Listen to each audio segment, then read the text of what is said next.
अभी तक हम लोगों ने जितना भी क्लासेस किया, आप लोगों ने उसका रिवीजन किया, एक बार टॉपिक को रिकॉल किया है, टॉपिक को रिवाइज किया आप लोगों ने?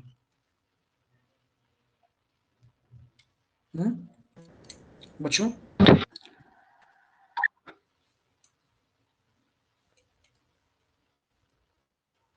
चलिए, पता है कि आप लोग रिकॉल नहीं करते हैं, टाइम नहीं रहता है। Okay, no issue. चलिए, लेट्स कंटिन्यू। आज बेटा हम लोग नया टॉपिक देखेंगे, relation between average cost and marginal cost.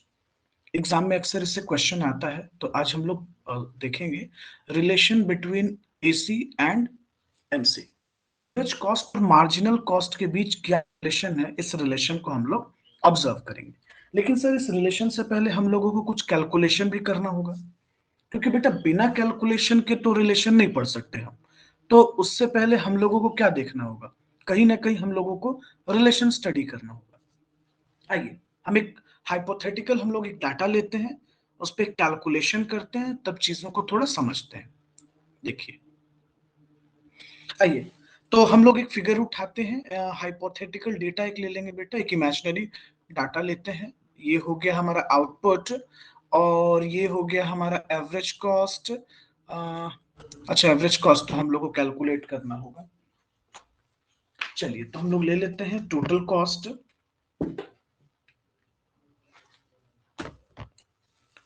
Total cost, देखिए, आउटपुट ले लेते हैं बच्चों, 0, 1, 2, 3 एंड 4। टोटल कॉस्ट हो गया हम लोगों का 10, 20, 28, 40 एंड 55। ठीक है, चलिए, ये हो गया हमारा एवरेज कॉस्ट और मार्जिनल कॉस्ट। तो एवरेज कॉस्ट भी पता है बच्चों आपको, कि अगर हमें एवरेज कॉस्ट निकालना हो तो हम लोगों को total cost divided by output करना होता है।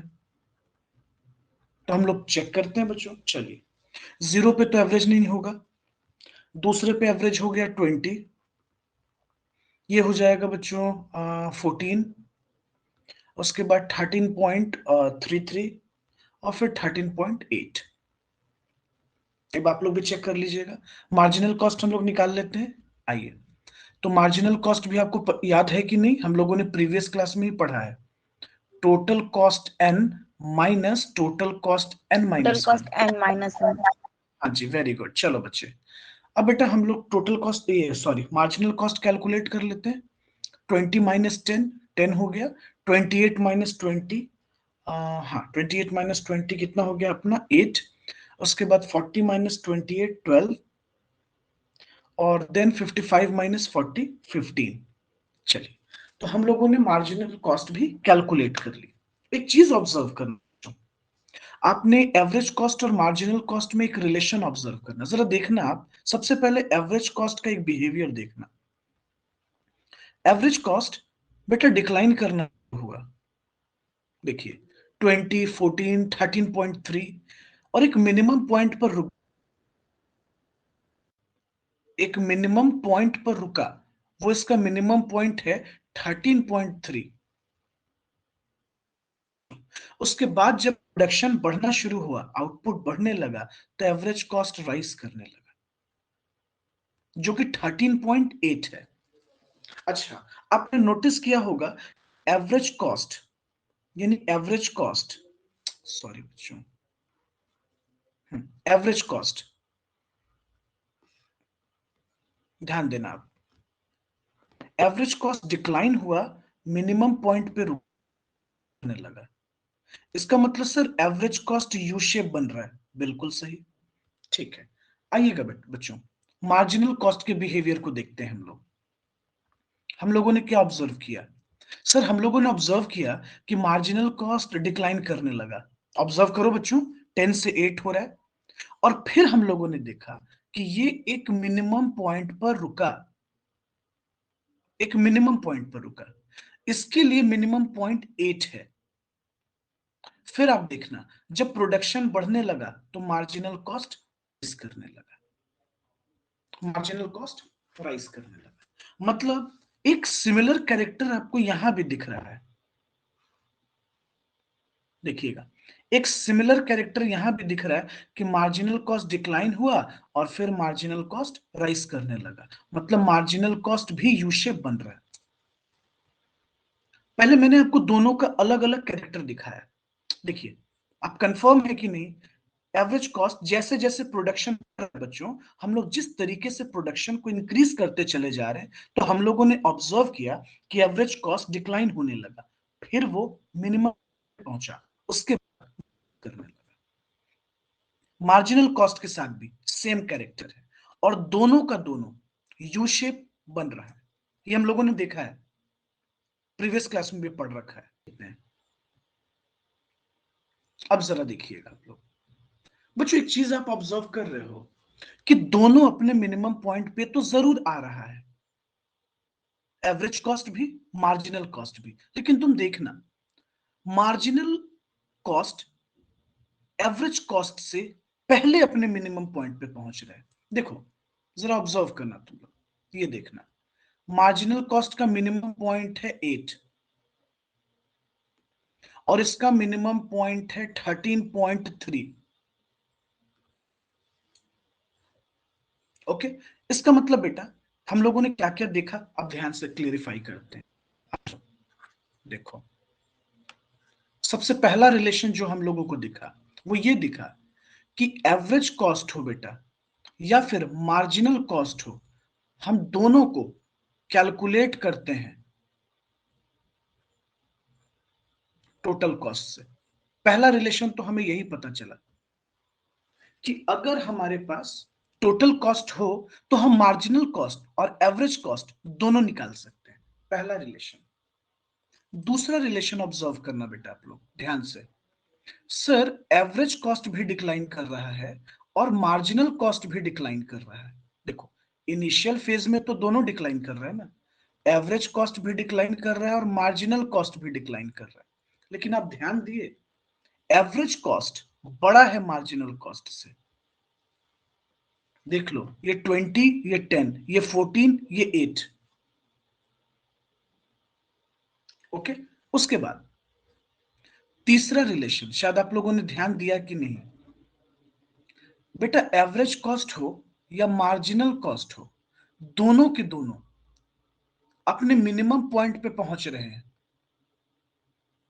एवरेज कॉस्ट और मार्जिनल कॉस्ट दोनों अपने मिनिमम पॉइंट पहुंचा बच्चों, लेकिन मार्जिनल कॉस्ट पहले पहुंचा। Marginal cost reaches at its lowest earlier.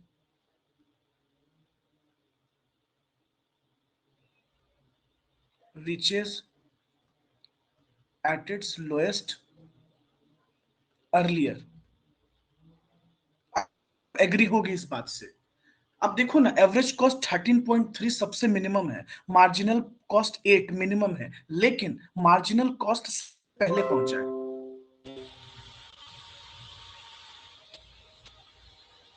ध्यान दिया आपने, ऑब्जर्व किया बच्चों। अच्छा, उसके बाद एक और रिलेशन आप देखिएगा, सर हम लोगों ने ऑब्जर्व किया कि एक सर्टेन पॉइंट के बाद एवरेज कॉस्ट भी राइज कर रहा है और मार्जिनल कॉस्ट भी राइज कर रहा है, बट अब ध्यान देना बेटा, मार्जिनल कॉस्ट ग्रेटर है एवरेज कॉस्ट से।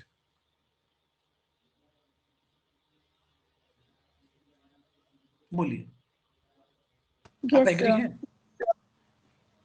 वो ग्रेटर है? हाँ सर, बिल्कुल ग्रेटर है। फिगर पे भी देख सकते हो बेटा, आप टेबल पर भी देख सकते हो, यहां देखो आप, ये देखो ग्रेटर है, यहां ये ग्रेटर है, ये ग्रेटर है।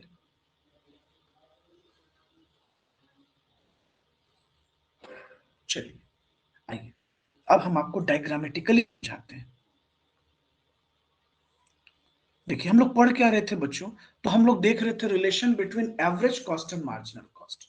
तो सबसे पहला देखिए, सबसे पहला रिलेशन क्या हम लोगों ने ऑब्जर्व किया, both average cost and marginal cost are derived from total cost. बात सही है, एवरेज कॉस्ट हो या मार्जिनल कॉस्ट हो, दोनों के दोनों को हम लोग टोटल कॉस्ट की मदद से कैलकुलेट कर सकते हैं। तो total by output, here x means output। Marginal cost change in total cost by change input, मैंने आपको प्रीवियस क्लास में ही पढ़ाया था। आइए देखिए बच्चों, अब थोड़ा डायग्रामेटिक प्रेजेंटेशन आप देखिएगा। जो हम लोगों ने कैलकुलेशन किया उसका डायग्रामेटिक प्रेजेंटेशन आपको दिखा रहे हैं। देखिए बेटा, एवरेज कॉस्ट भी डिक्लाइन होना शुरू हुआ। ये देखिए, एवरेज कॉस्ट भी डिक्लाइन होना शुरू हुआ। जैसे जैसे आउटपुट बढ़ रहा है एवरेज कॉस्ट भी डिक्लाइन हो रहा है, लेकिन पॉइंट पर आकर एवरेज कॉस्ट मिनिमम पे रुका है और फिर एवरेज कॉस्ट राइज करने लगा।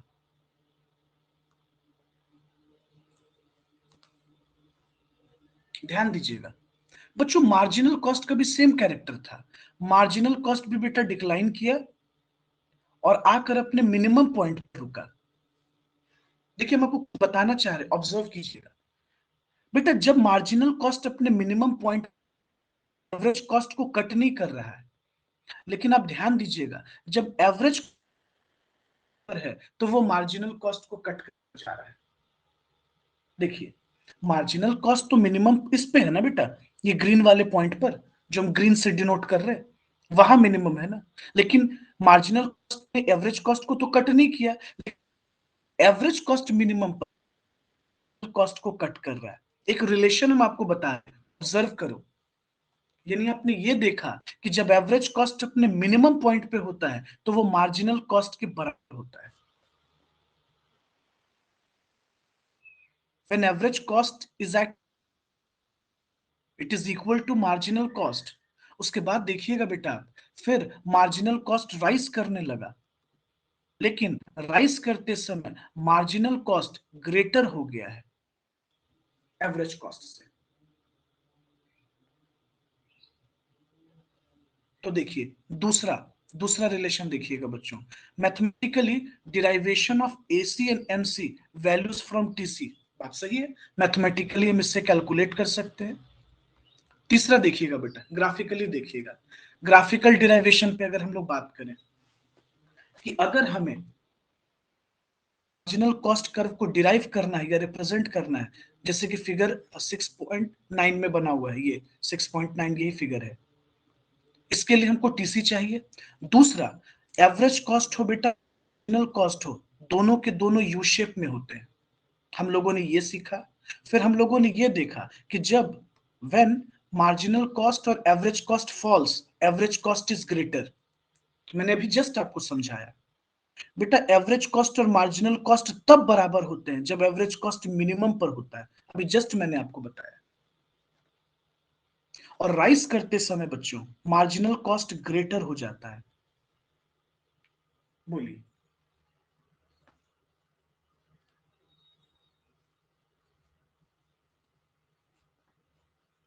और बेटा मार्जिनल कॉस्ट एवरेज कॉस्ट को तब कट करता है जब ये अपने मिनिमम पर होता है, यानी जब एसी मिनिमम पे होगा तो वो मार्जिनल कॉस्ट को कट कर देगा। यही रिलेशन हमने पढ़ा बेटा। तो गिन चुन के हमें 3-4 रिलेशन लिखना है। अब बताइए क्या ये भारी है?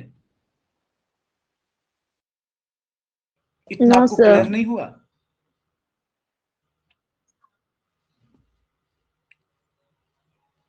क्लियर हो गया बच्चों या नहीं हुआ? नहीं हुआ तो बताइए, हो गया हो तो गया भी सर। बताइए। यस सर, हो गया। हो गया सर। ओके, बाकी ओके गुड।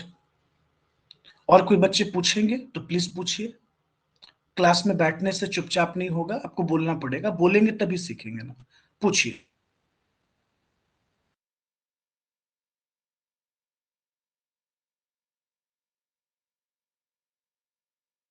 आ गया समझ सर।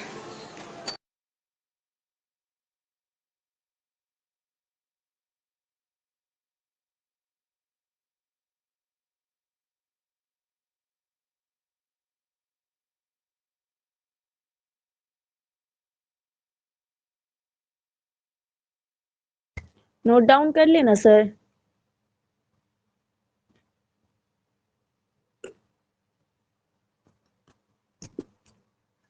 सर।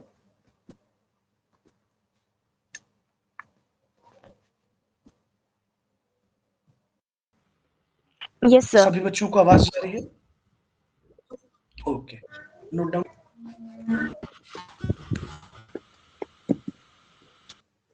लिख लीजिए, फिर हम लोग आगे चलेंगे।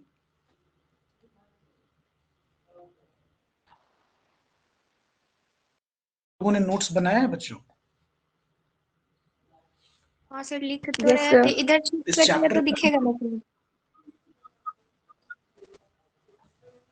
ये हम लोगों का बच्चों 4th क्लास है लगभग, ओके। हाँ सर। बस एक चीज ध्यान रखना है बच्चों, एग्जाम में जब भी एक्सप्लेन करना है, अगर हम इंडिविजुअल शो करेंगे तो ज्यादा समय लग जाएगा, चीजों को समझिएगा, क्योंकि के पास इतना समय नहीं होता ना। सेपरेटली दिखाएंगे तो टाइम लग जाएगा। एक ही डायग्राम में हम एवरेज कॉस्ट और मार्जिनल कॉस्ट को रिप्रेजेंट करते हैं, जैसा कि नोट्स में आपको दिख रहा है, ठीक है। और जरूरी नहीं बच्चों इतना फिगर रख कर सर दिखाओ, शाम में माइक्रो आउटपुट फेस से 1 2 स्टार्ट 3 करिएगा, 4। शुरू से। देखिए है कि आप मतलब जो आउटपुट है और जो कॉस्ट, क्यों? क्योंकि सर एग्जाम में आपके पास कोई ग्राफ कॉपी तो होगा नहीं वहां पर, तो वैल्यू थोड़ा सा इधर, तो हाइपोथेटिकली बस आप डायग्राम बना दीजिएगा एवरेज कॉस्ट और मार्जिनल कॉस्ट, ओके, और टेबल से एक्सप्लेन करना है।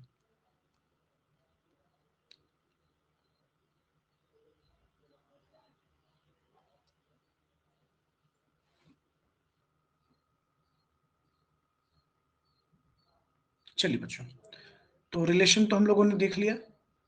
अब देखिए, कल हम लोग प्रीवियस क्लास में कुछ कुछ और टॉपिक पढ़ रहे थे, बट हम लोगों ने उसको ओवरव्यू करके छोड़ा था। आइए थोड़ा इसको कंप्लीट कर लेते हैं। देखिए,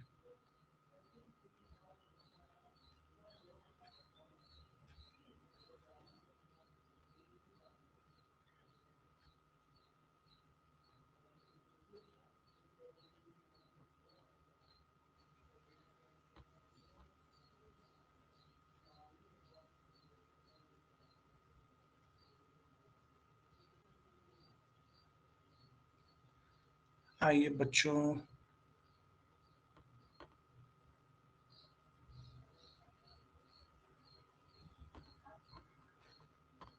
एक मिनट, स्क्रीन सभी बच्चों को विजिबल है? Yes sir.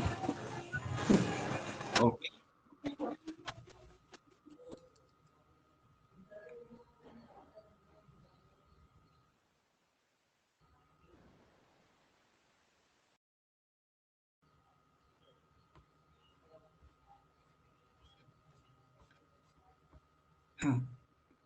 आइए बच्चों, हम लोगों ने प्रीवियस क्लास में एक्सप्लिसिट और इम्प्लिसिट कॉस्ट के बारे में पढ़ा था।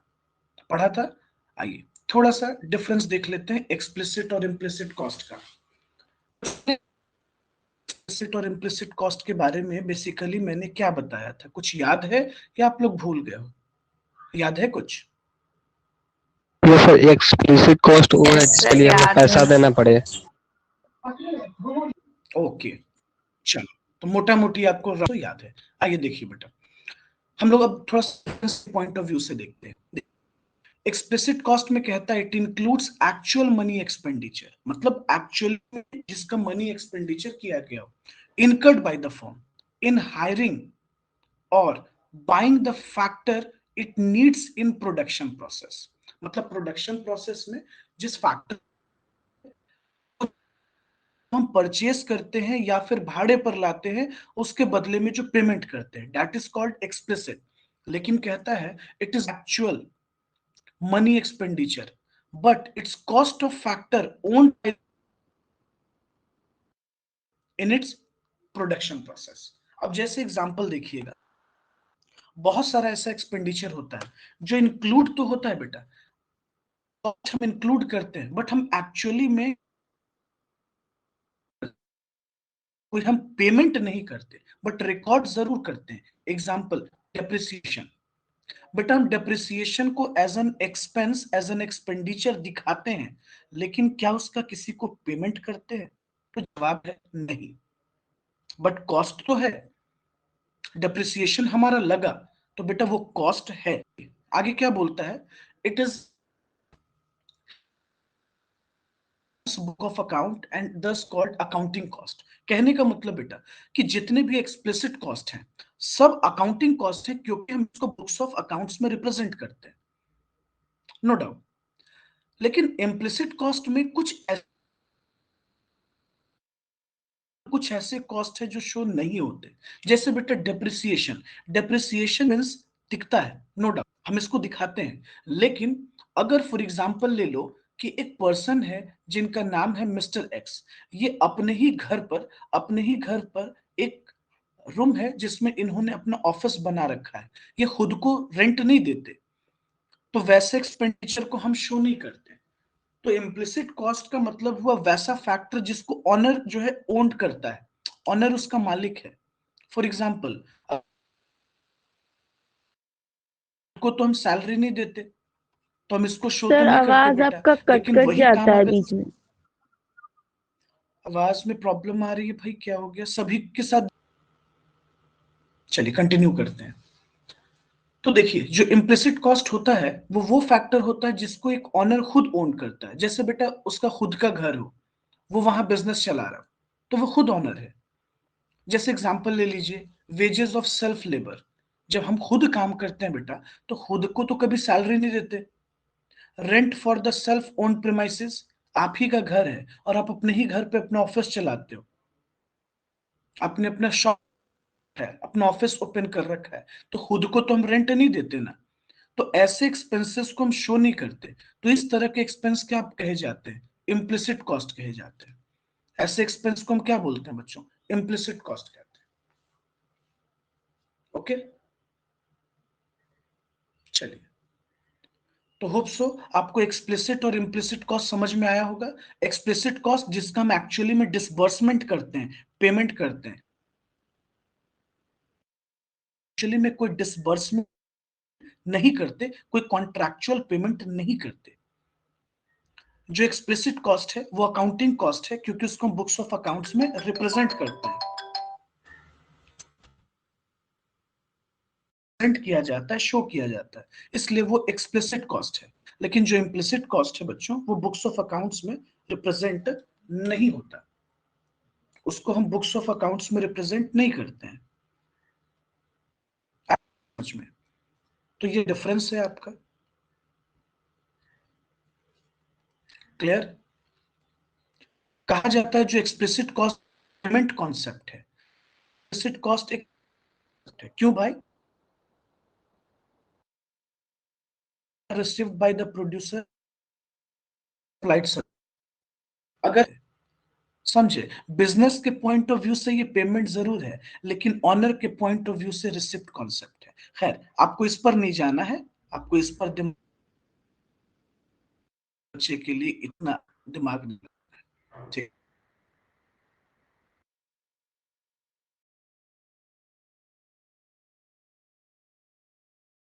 डिसबर्समेंट करते हैं, डिसबर्समेंट नहीं होता।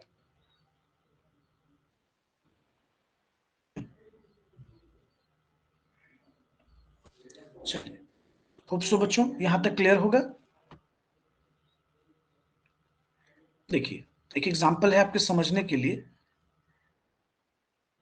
N individual is both owner and manager of a shop taken on a rent.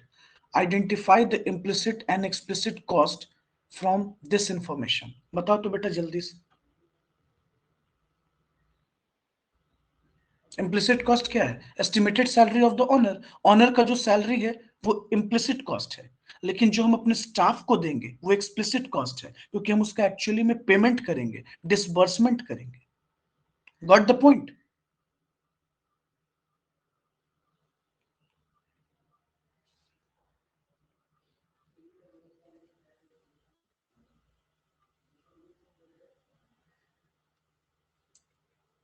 चलो, समझ में आ रही बच्चों सभी को?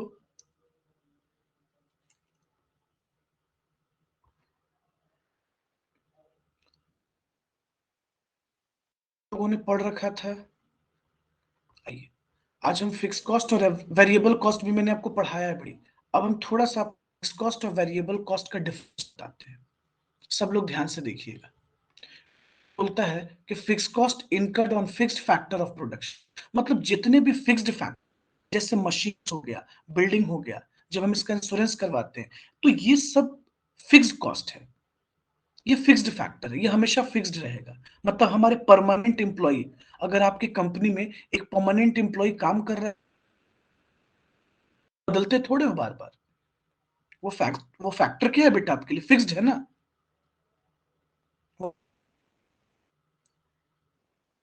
तो फिक्स कॉस्ट हमेशा फिक्स्ड फैक्टर पे लगता है, और जबकि वेरिएबल कॉस्ट हमेशा किस पर लगे जाते हैं, वेरिएबल फैक्टर पे। वैसे फैक्टर जो बदलते रहते हैं, जैसे रॉ मटेरियल, ट्रांसपोर्ट, भाड़ा वगैरह बच्चों, डायरेक्ट लेबर्स, जो बाहर की एम्प्लॉय है, आपके परमानेंट एम्प्लॉय की बात नहीं हो रही है। देखिए कहता है fix cost do not changes, या fix cost do not increase और डिक्रीज। बेटा प्रोडक्शन, लेवल ऑफ प्रोडक्शन बढ़े या घटे, फिक्स कॉस्ट तो सेम रहेगा ना। मैंने आपको ऑलरेडी पहले भी पढ़ा रखा है, फिक्स कॉस्ट तो रिमेन सेम। प्रोडक्शन से उसका कोई रिलेशन है क्या, नहीं है, इट रिमेन सेम। समझे, वो तो उतना ही लग रहा है, वो रिमेन सेम है। Variable cost changes with change in level of output, ये चेंज होता चला जाएगा, जैसे जैसे लेवल ऑफ आउटपुट बदलेगा ये भी बेटा चेंज हो जाएगा। फिर देखिए fix cost cannot be change during short period. हाँ, अब एक सबसे इंपॉर्टेंट बात हम आपको एक बार फिर रिकॉल करते हैं। देखिए शायद बहुत बच्चों को याद नहीं होगा, बेटा ध्यान से सुनिएगा। मैंने आपको एक बहुत अच्छी बात पढ़ाई थी कि बेटा जो टोटल कॉस्ट होता है, हम लोग उसको दो टाइम पीरियड के रेफरेंस में स्टडी किया जाता है। शायद आपको याद आ जाए, short time period, short time period और लॉन्ग टाइम। याद कीजिए बच्चों, बेटा जो शॉर्ट टाइम पीरियड होता है, इसमें कॉस्ट को हम दो पार्ट में डिवाइड करते हैं। एक होता है हमारा फिक्स कॉस्ट, एक होता है वेरिएबल कॉस्ट। कहने का मतलब बच्चों, शॉर्ट टाइम पीरियड वो टाइम पीरियड है जहां सभी फैक्टर को नहीं बदले जा सकते, लेकिन लॉन्ग टाइम पीरियड में सारे फैक्टर सिर्फ वेरिएबल होते हैं, वेरिएबल होते हैं। यानी वेरिएबल कॉस्ट का कॉन्सेप्ट लॉन्ग में है। लॉन्ग पीरियड में बेटा फिक्स्ड फैक्टर कुछ होता ही नहीं है, हर कुछ बदले जा सकते हैं। तो लॉन्ग पीरियड में सिर्फ वेरिएबल कॉस्ट होते हैं, जबकि शॉर्ट पीरियड में फिक्स कॉस्ट भी होते हैं और वेरिएबल कॉस्ट भी होते हैं। इसलिए आपको ये बताना चाह रहा है कि जो फिक्स्ड कॉस्ट है, ये cannot be change during a short run. Short run में यानी शॉर्ट टाइम पीरियड में आप इसको नहीं बदल सकते। आई बात समझ में। जबकि variable cost can be changed during short run हो या लॉन्ग रन हो, ये चलेगा ही सर। वेरिएबल का मतलब ही है बेटा वेरी होने वाला, चेंज होने वाला। ठीक है, प्रोडक्शन आप जीरो कर दो, मैक्सिमम कर दो, फिक्स कॉस्ट उतना ही लगता है, बट वेरिएबल कॉस्ट बेटा जीरो हो जाएगा जब तुम प्रोडक्शन को रोक दोगे तो। इसका मतलब कि वेरिएबल कॉस्ट प्रोडक्शन से रिलेटेड है, जबकि फिक्स कॉस्ट का प्रोडक्शन से कोई नाता नहीं है। ओके, होप सो यहां तक क्लियर होगा, क्योंकि मैंने आपको पहले पढ़ा रखा है। ऐसा नहीं है कि हम डायरेक्ट ये आपको बता रहे। फिक्स कॉस्ट और वेरिएबल मैंने आपको प्रीवियस क्लास में ही पढ़ाया है, पहले ही क्लास में पढ़ाया है।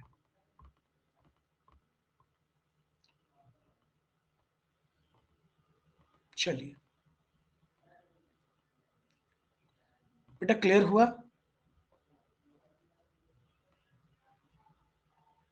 बोलो। चलो आ जाइए, एक छोटा सा टॉपिक है, बस ज्यादा आपका समय नहीं लेंगे। एक छोटा टॉपिक है वो भी पढ़ा देते हैं आपको, relationship between average cost and average variable cost. तो एवरेज कॉस्ट और एवरेज वेरिएबल कॉस्ट के बीच हम एक रिलेशनशिप को देखते हैं। देखिए क्वेश्चन ये हुआ, सबसे इंपॉर्टेंट एक डायग्रामेटिक प्रेजेंटेशन भी है। देखिए सर हम इसका कलर थोड़ा चेंज, आपको चीजें क्लियर हुई। ये देखिए ये हो गया हमारा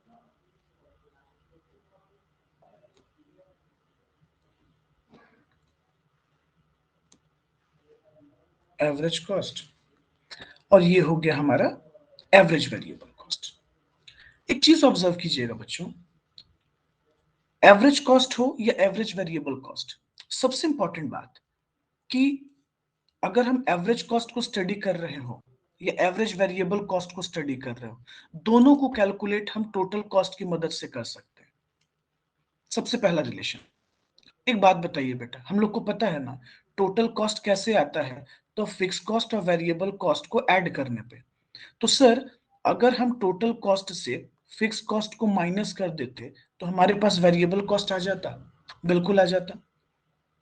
और जब वेरिएबल कॉस्ट आ जाता तो हम आराम से एवरेज वेरिएबल कॉस्ट निकाल सकते थे, variable cost divided by output. और बेटा अगर हमें एवरेज कॉस्ट भी निकालना हो तो total cost divided by output. यानी सबसे पहला रिलेशन तो यही दिखा कि एवरेज कॉस्ट हो या एवरेज वेरिएबल कॉस्ट हो, हम दोनों को किससे कैलकुलेट कर सकते हैं बच्चों, बताइए, दोनों को किससे कैलकुलेट कर सकते हैं? Total cost. Very good. दूसरा ऑब्जर्व कीजिएगा, एवरेज कॉस्ट और एवरेज वेरिएबल कॉस्ट दोनों बेटा यू शेप है, ऑलरेडी हम भी पढ़ा है, ये दोनों का दोनों क्या है, यू शेप है। लेकिन आप ऑब्जर्व कीजिएगा, average cost is always greater than average variable cost. Sir जो एवरेज कॉस्ट है वो हमेशा हमारा ग्रेटर है average variable cost.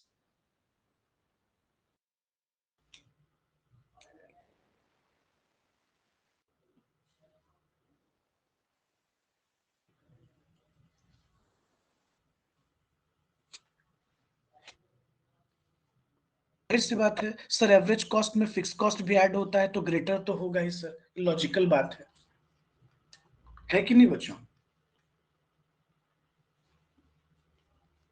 Yes, sir. चलिए ओके।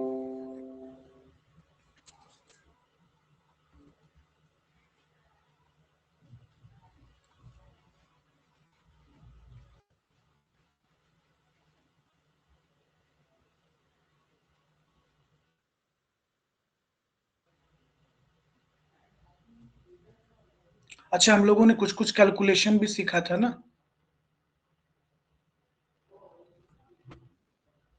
पता नहीं आप लोगों ने बनाया है कि नहीं फिर से। अच्छा कोई बात नहीं, आइए हमें डिस्कस कर देते हैं।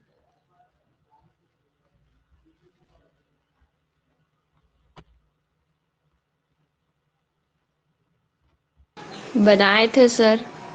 चलो बनाए थे, आज हम लोग एक कैलकुलेशन फिर से सीखते हैं। चलो एक क्वेश्चन है आपके सामने, कह रहा है कि forms total output, sorry total cost schedule. Firm का टोटल कॉस्ट दिया हुआ है बच्चों, 40, 120, 170, 180, 210, 260, 340, 440 एंड 550।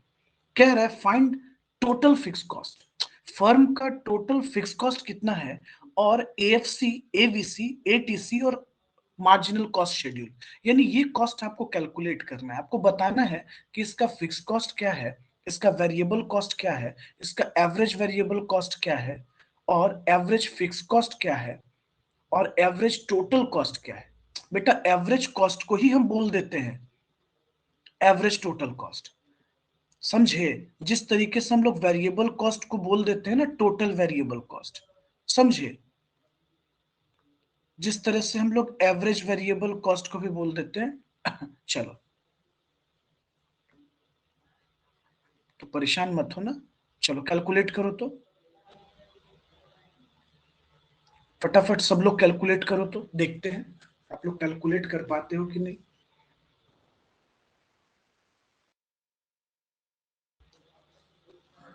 अभी जस्ट मैंने आपको बताया जो कॉस्ट लगता है वही फिक्स्ड होता है, हम हिंट कर दिया आपको, जीरो कॉस्ट, जीरो आउटपुट पर जो कॉस्ट लगता है वही फिक्स कॉस्ट होता है।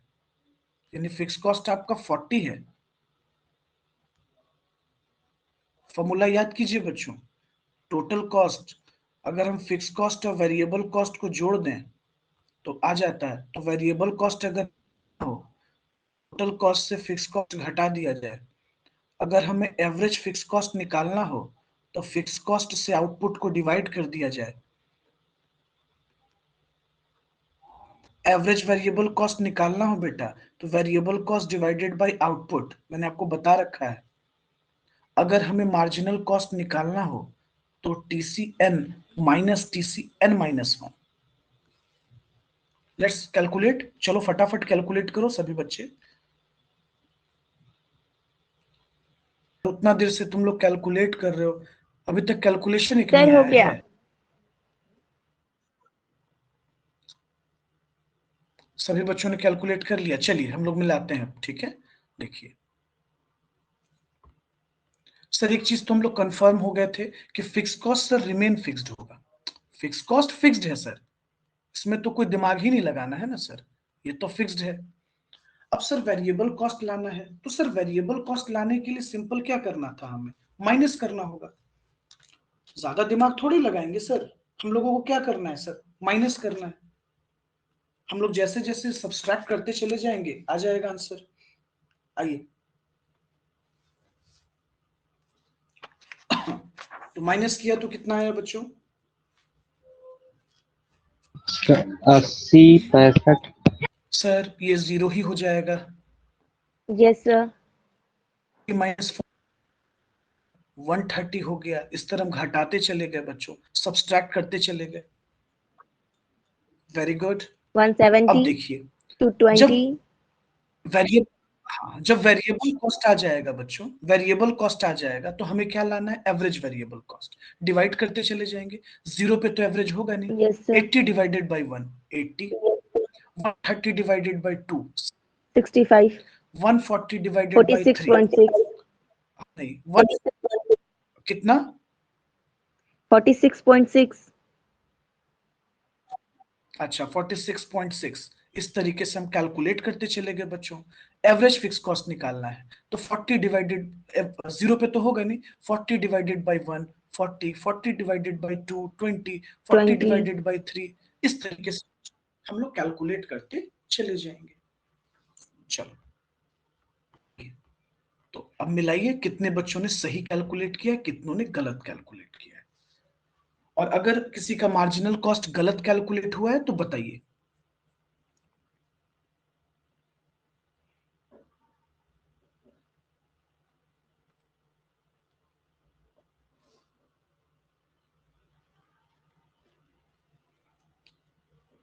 सर पूरा राइट है।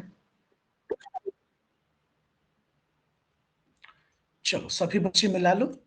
अगर किसी को दिक्कत हो रहा है, अगर जिनका नहीं मैच किया मार्जिनल कॉस्ट एवरेज कॉस्ट तो बताइए, तुरंत तुरंत बताते हैं, समझाते हैं हम लोग कहाँ प्रॉब्लम है, आपको देख लेंगे।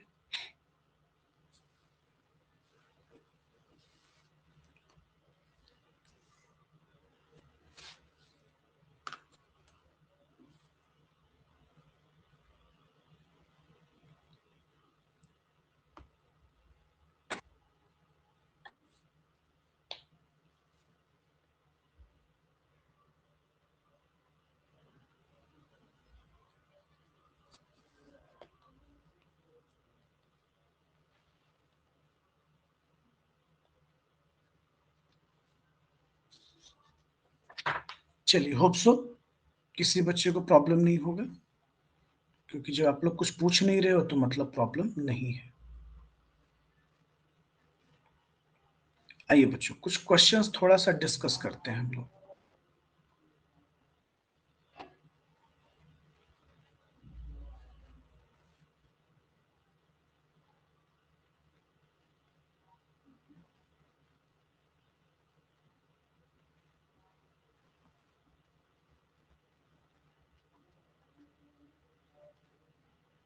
चलिए बच्चों आइए, सबसे पहला क्वेश्चन आपके लिए, which cost increases with increase in production.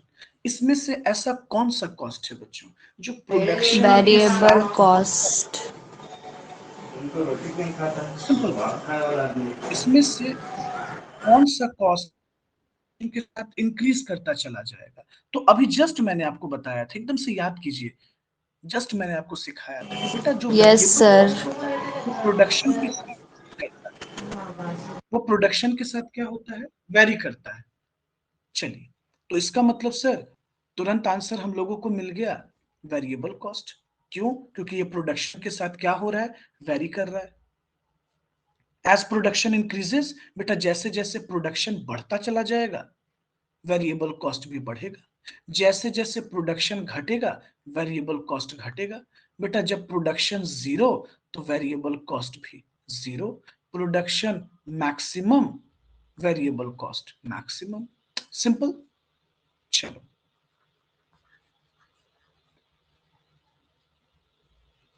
आइए अगले क्वेश्चन पे चलते हैं।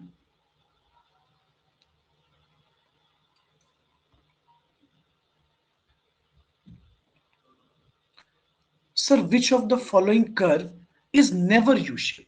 सर इसमें से कौन सा वेरिएबल कॉस्ट यू शेप नहीं होता? देखिए हम ना कुछ बताते नहीं हैं, हम सबका डायग्राम बना देते हैं आपके सामने, शायद आपको याद आ जाए। जब मैंने आपको एवरेज वेरिएबल कॉस्ट कर्व पढ़ाया तो एसी को यू शेप बनाया, मार्जिनल कॉस्ट कर्व के बारे में भी हम लोग ऐसे ही पढ़े, marginal average cost, fixed cost average, होगा। हाँ sir average fixed variable cost cost. के बारे में हम लोग ऐसे पढ़े। लेकिन जब हम लोग एवरेज फिक्स्ड कॉस्ट पढ़े तो ये रेक्टेंगुलर हाइपरबोला हो गया था। मैंने आपको पढ़ाया भी था कि average fixed cost is rectangular hyperbola. लीजिए तो जी राइट सर। आंसर आप लोगों ने बता दिया, एवरेज फिक्स्ड कॉस्ट। मैंने आपको पढ़ाया भी है बेटा, जिनको याद नहीं है तो कल तो ही प्रीवियस पढ़ाए थे क्लास सर। के जाके देखिएगा। हाँ जी, आइए अगले क्वेश्चन पे आते हैं। Total cost in short run is classified into fixed cost and variable cost. Which one of the following is variable cost? इसमें से कौन सा variable cost है? देखिए सबसे पहला cost of raw material, cost of equipments, interest payment on past borrowing, मतलब हम लोगों ने कर्ज लिया था, payment of rent। कह रहा है total cost in short run is classified into fixed and variable. Sir ये तुम लोग को पता है, शॉर्ट रन में टोटल जो कॉस्ट होता है बेटा ये ऑलरेडी हम लोग जानते हैं पहले से, कोई नई बात नहीं है कि टोटल कॉस्ट फिक्स कॉस्ट और वेरिएबल कॉस्ट को मिलाकर आता है। चलिए कॉस्ट ऑफ इक्विपमेंट कैसा एसेट्स है? सर हम लोग को पता है, इसको हम फिक्स्ड फैक्टर बोलते हैं। सर रॉ मटेरियल वाला। बेटा interest payment on past borrowing, sir ये भी कैपिटल का पार्ट है क्योंकि हमने प्रोडक्शन किया होगा तो लोन लिया होगा। रेंट, रेंट भी सर हमारा फिक्स्ड फैक्टर है। तो सर हमारे सामने जो सबसे क्लियर है वो है रॉ मटेरियल, क्योंकि रॉ मटेरियल वेरी करेगा बच्चों, जैसे जैसे हम प्रोडक्शन को बढ़ाएंगे या प्रोडक्शन को घटाएंगे ये बढ़ता जाएगा घटता जाएगा, सिंपल सी बात है। चलिए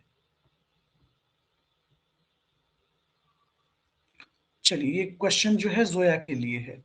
in short run when output of a firm increases it's average fix cost. देखिए शॉर्ट रन में क्या होगा, शॉर्ट रन में हम जैसे जैसे आउटपुट को बढ़ाएंगे, समझिएगा सवाल को समझिएगा बेटा, जैसे जैसे आउटपुट बढ़ता जाएगा मतलब प्रोडक्शन बढ़ता जाएगा, इट्स एवरेज फिक्स कॉस्ट। तो एवरेज फिक्स कॉस्ट के साथ क्या होगा, ये क्वेश्चन जो है जोया के लिए है।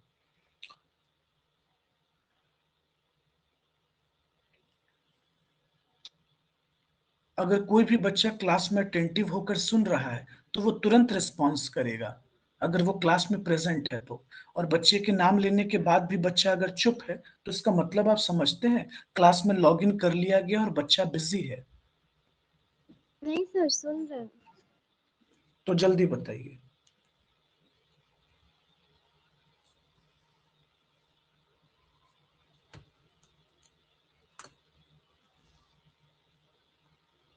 Sir remain constant. Average fixed cost remain constant होगा।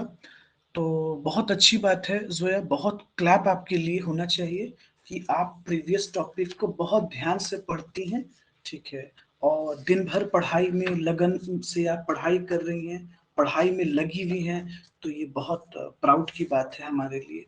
चलिए थैंक्स अ लॉट, पढ़ाई बहुत बेहतर हो रहा है। बच्चों एक एग्जाम्पल रखते हैं, सब बच्चा ध्यान से देखना। इसीलिए ना कहते हैं कि पढ़ा करो तो मन से पढ़ो, नहीं तो छोड़ दो, फिर क्या करोगी पढ़ के, मत पढ़ो, ठीक है। क्या करना है पढ़ लिख कर? सर डिक्रीज होगा। चलो एग्जाम्पल पुट करते हैं बेटा, देखते चले जाना। आउटपुट 1 यूनिट, 2 यूनिट, हमारा फिक्स कॉस्ट 10 10 10 10, हमारा 10।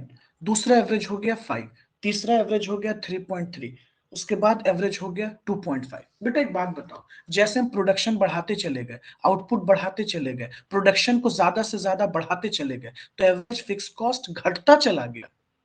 Yes, sir. इसलिए घटेगा ना, क्योंकि वो ज्यादा से ज्यादा आउटपुट पर बट रहा है ना।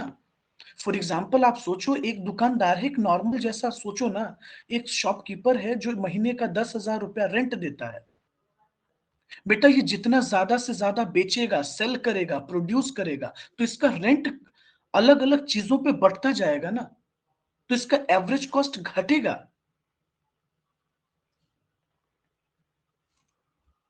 चलिए, तो राइट आंसर डिक्रीजेस। आइए नेक्स्ट क्वेश्चन पे। Which of the following is known as planning curve? हम लोग प्लानिंग कर्व किसको कहते हैं? देखिए शायद आप थोड़ा भूले होंगे, हम आपको बताते हैं। देखिए बेटा, planning curve basically long run cost को कहा जाता है, long run average cost curve को। अच्छा देखिए, होता क्या है ना कि जब भी हम प्लान करते हैं, ऐसा माना गया है, प्लानिंग के लिए हमें क्या चाहिए? Long time period, long time period चाहिए। तो बेटा जो लॉन्ग रन इन्वेलप कर्व भी कहते हैं। देखिए long run average cost curve को हम लोग इन्वेलप कर्व भी कहते हैं। पता है क्यों? बेटा शॉर्ट रन के जितने वो इसके अंदर आ जाते हैं, समझे? इसलिए लॉन्ग रन एवरेज कॉस्ट भी यू शेप होता है बेटा, लेकिन फ्लैटर होता है। इसलिए long run average cost curve को प्लानिंग कर्व कहा जाता है और इन्वेलप कर्व भी कहा जाता है। ठीक है, हम आपका डाउट एक बार फिर से क्लियर करते हैं, रुक जाइए। इस क्वेश्चन 5 नंबर क्वेश्चन, इसको होल्ड कीजिए। आइए हम एक बार आपको जस्ट फिर से रिकॉल कराते हैं topic.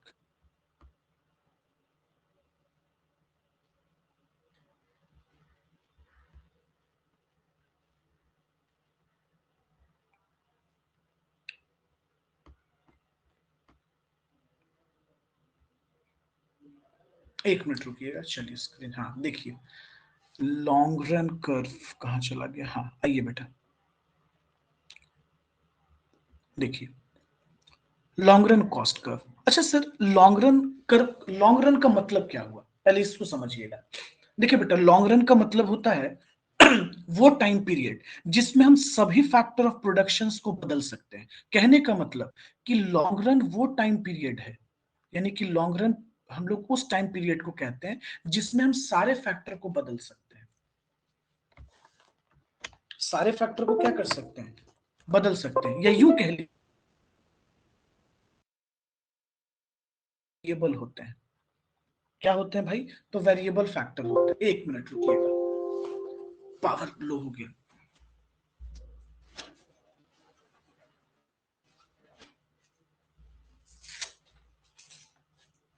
Wait a minute.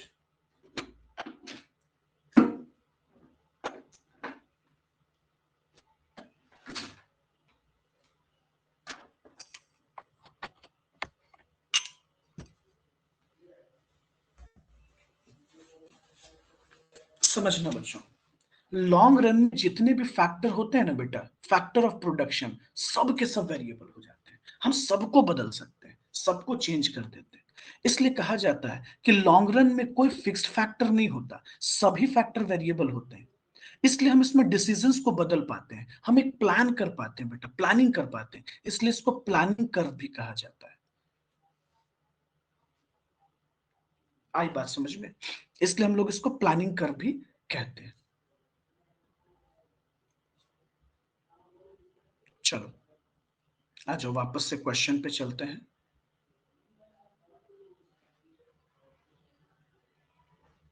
Question number कितना था? 5 है ना, 5 नंबर क्वेश्चन पे थे ना हम लोग।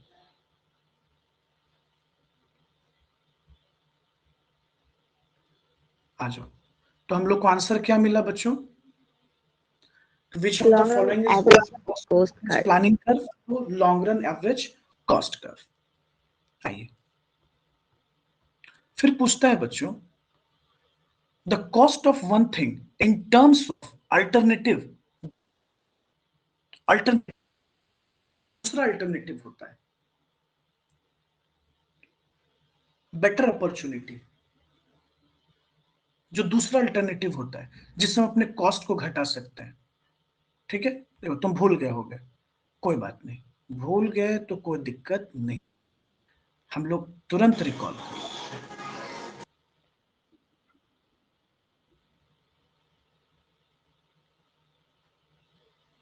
बस एक मिनट, एक मिनट, हम लोग चलते हैं उस टॉपिक पर,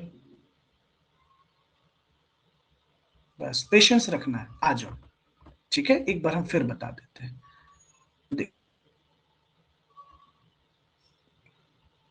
जरा देखना बच्चों, अपॉर्चुनिटी कॉस्ट, देखिए क्या बोलता है, opportunity cost is the return expected from second best use of the resources which is foregone for availing the gain from the best use of resource। देखिए बेटा, हर कोई क्या चाहता है,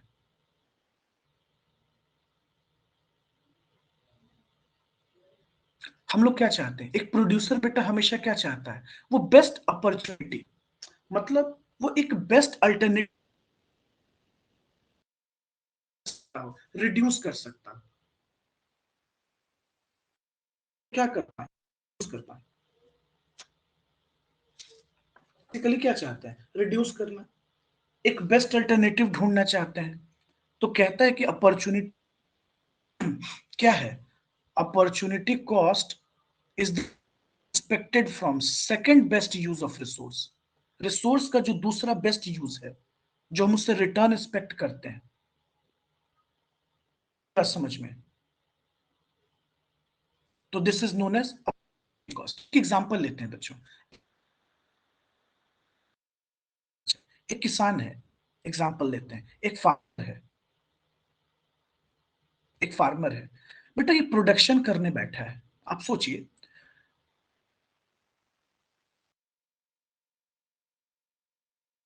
अगर ये भाई साहब करते, गेहूं का प्रोडक्शन करते, अगर ये इस पर चावल का प्रोडक्शन करते तो शायद 4,000 रुपीज आता है। एक बात बताओ, हर एक प्रोड्यूसर इस रिसोर्स का कैसा यूज करना चाहता है, बेस्ट यूज करना चाहता है। Opportunity cost is the return expected from best. तो मान लो अगर ये किसान बच्चों का प्रोडक्शन करता था, अगर ये क्या चाहेगा कि ये गेहूं का प्रोडक्शन से कहीं ना कहीं उससे ज्यादा रिटर्न आएगा, तो this is known as opportunity cost, second best use of resource, उस रिसोर्स करें जिससे हमारा कॉस्ट रिड्यूस हो जाए। अब तुम सोचो बच्चों, अगर ये किसान चावल का प्रोडक्शन करता तो सिर्फ 4,000 रुपए आते, लेकिन जैसे ही ये गेहूं का प्रोडक्शन करेगा तो 5,000 रुपए आएंगे। तो बाकी जो कॉस्ट है वो घटेगा कि नहीं घटेगा, क्योंकि रेवेन्यू ज्यादा आएगा ना बेटा, ज्यादा प्रोडक्शन होगा तो कॉस्ट रिड्यूस होगा। तो यही होता है अपॉर्चुनिटी कॉस्ट, हम रिसोर्स का बेस्ट अल्टरनेटिव ढूंढते हैं, समझे।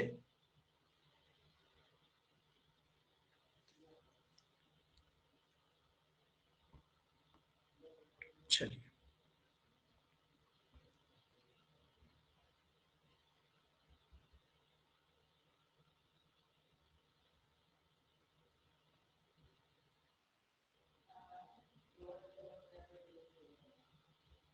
आइए, तो हम लोगों को जवाब क्या मिल गया बच्चों, the cost of one thing in terms of alternatives given up is known as opportunity cost.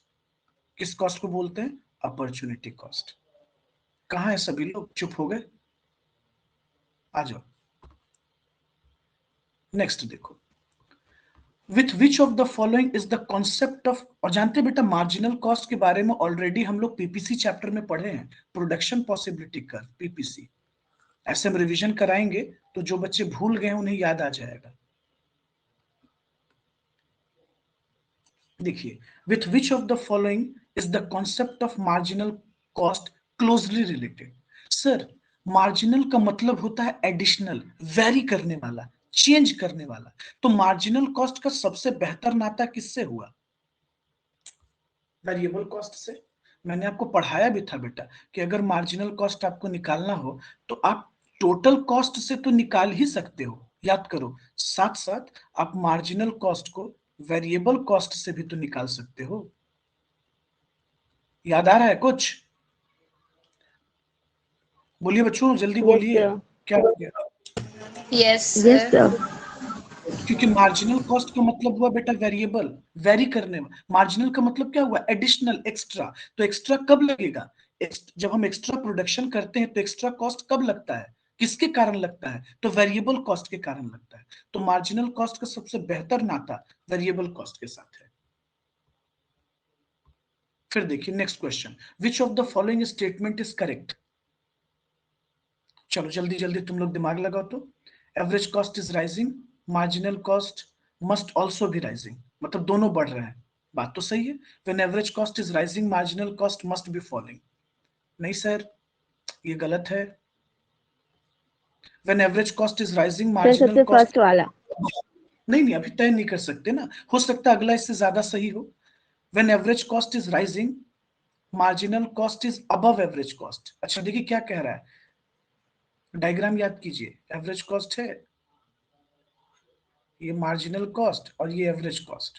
कह रहा है कि when average variable cost is rising marginal cost is above average cost. Marginal cost above है, हाँ ये भी बात सही है। When average cost is falling, fall कर रहा है, marginal cost must be rising. अच्छा मार्जिनल कॉस्ट राइज करेगा। बेटा इसमें तीन चीज तो सही दिख रहा है। हमको लगता है क्वेश्चन में लिखना चाहिए विच of the following is incorrect. देखो ए भी सही है, सी भी सही है और डी भी सही है।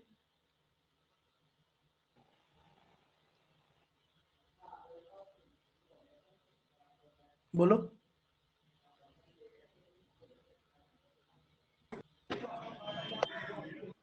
उस हिसाब से हमको लगता है क्वेश्चन में होना चाहिए इज इनकरेक्ट।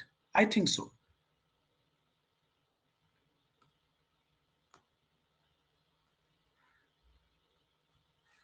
तब जाके हम लोग का आंसर हो जाएगा बी, क्योंकि तीन पॉइंट सही है और इसमें ए बी सी डी ऐसा तो कुछ बोल नहीं रहा है। चलिए अच्छा, ये क्वेश्चन आप लोग के लिए, विच of the following is an example of explicit cost?